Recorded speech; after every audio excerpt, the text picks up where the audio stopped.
I'm the Chief Executive Officer of the Mail and Guardian newspaper. The Mail and Guardian newspaper is a paper that's been in the country, been established for more than 30 years now. And it's born out of a project 30 years ago when the Rand Daily Mail was shut down by the owners of it. It was always an independent voice in the country. And the former editors of the Rand Daily Mail then all got together with a few journalists and they started the Mail and Guardian. Started very small and sort of becoming the voice of the oppressed people in South Africa to keep people informed about the truth through independent and credible journalism that they established themselves over the many, many years. And we continue to enjoy quite an influential role in the South African media landscape. Small as we are, we sort of are recognized as one of the most trusted weekly brands in the country, and we've got good support. We continue to enjoy good support from our audiences, both in print and online. So I got invited to the beautiful masjid that has been built in Midrand, and we always marveled at it as it was being established. And I was very fortunate to be one of the first people to be invited to come and have a look at the masjid. And over the years, I've become to get to know everyone who participated, and one has to give credit to the architects and the builders of the masjid, Uncle Ali, for having the foresight to establish such a unique sort of institution and a structure in the Midrand area, right in the heart of a very sort of business area, and it's become quite a prominent, one could call it even a monument on the South African sort of landscape. You know, as one travels from Johannesburg to Pretoria, you cannot help but notice the beautiful structure of the minarets that you see there, and it's a reminder of the important role that Muslim women and men have played in establishing themselves in this country, and the role that they've played in making this country work. So that is how I got to know the people behind the masjid and the movement. And I think that the impact that Hizmet has had is nothing short of a complete marvel. If one looks at the role that they've played in not only establishing educational institutions, but also in fostering dialogue among many people, bring people together, and just being able to converse and share experiences with each other in order to foster a better understanding of how we engage with each other as different communities coming from different parts of the world, has definitely had an impact on the South African society, and that has been really useful, and that is what I've enjoyed most about my interaction with the Hizmet movement. I think it's a conjunction or conflation of the arguments, because, and let's just use the masjid as an example again. Inside of this beautiful structure, when you enter into the masjid, you find incredible peace. And peace is what fosters a better society at the end of the day. Through all these sort of business activities that happens around that whole community there in Midrand, as you enter the masjid, the peace and tranquility that you enjoy takes your mind away and brings about a very sort of sense of contentment within oneself. And I think it's from that point that one then has to deal with how you navigate your way through the challenges that you face in a society where there are such strong differences of opinion, that through religion and through the peace that religion advocates, that you're able to find common ground and understanding at some point for you to be able to then sort of start learning to live with each other, being tolerant of the diverse opinion, and being able to work with one another in order to achieve a peaceful outcome at the end of the day.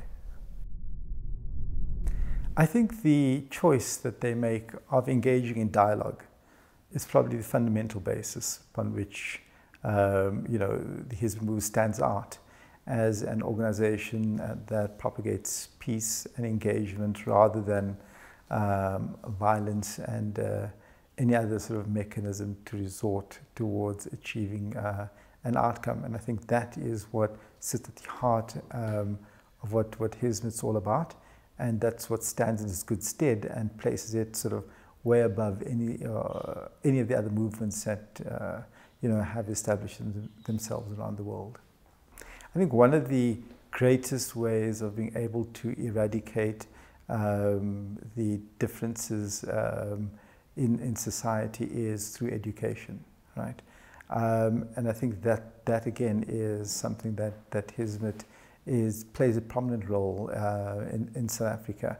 And I always say that if one is able to start getting the education space right at the very formative levels of our youth, then at least in 12 years' time, you've got good hope in terms of the type of youth that you are able to then put out into society, and who are able to then take their academic lives and turn that into working for the greater good of society moving forward. So yeah, I think that education is probably one of the best ways that one can eradicate some of the societal sort of differences that and vast sort of extremes that people see.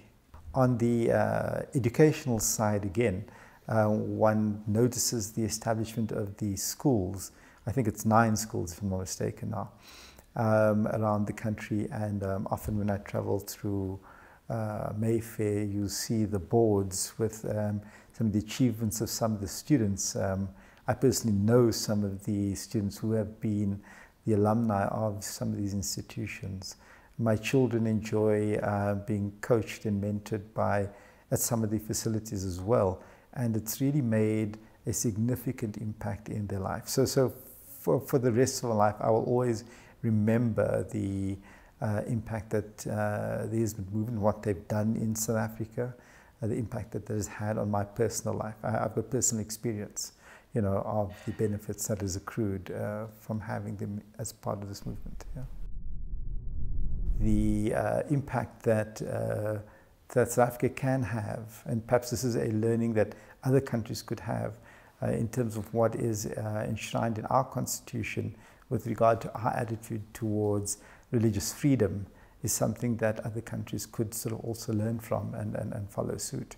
And I think that is what has benefited the South African society in terms of human rights and according people the opportunity to be able to conduct their faith free of sort of the interference that you see happening elsewhere across the world.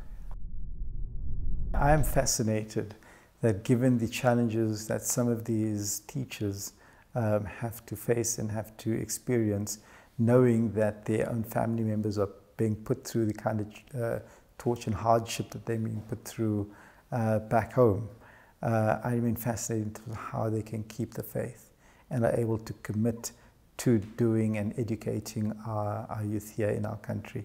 And I think that does sort of fill one with a lot of hope that people are able to sit here, and experience these feelings of emotion that they do for their fellow brothers and sisters back home, and still being able to conduct themselves in a manner that is able to help society here in South Africa. So it's hope, it's hope that keeps them going at the end of the day.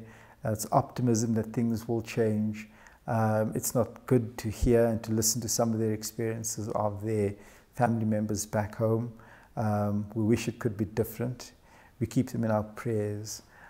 We hope that there will be a better outcome of some sorts, as the country navigates its path, and the hope that at some point in future the teachers will be able to return, will be able to meet their families once again, will be able to retain their possessions that they have back there. I think that the fact that the South African society and culture, no matter what challenges we find ourselves in right now, still reflects still is able to provide people with a lot of optimism and hope about the future. It's not that you feel, the spirit of a nation that is constantly in sorrow and despair. And I think that there are sectors of society that do feel that. I think that it's that rainbow nation that Archbishop Desmond Tutu once spoke about, that does provide the hope and optimism for the future. And that's what keeps them going here. It's a sense of one must never lose faith. And our religion encourages us to remain steadfast and positive in our prayers in the hope that things will change. It must be very difficult, and we're saddened by the fact when we hear these stories of children being sort of separated from their parents, brothers and sisters being separated from each other. The hardship that people are put through is no different to what many people experienced in the post-transformation, in the pre-transformation society, the apartheid world that we lived in at the time.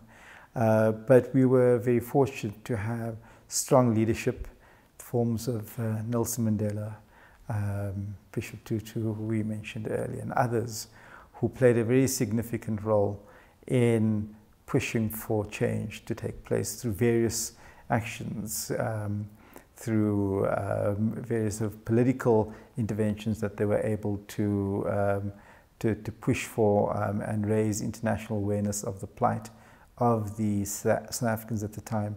I think that the family members back home must never lose hope.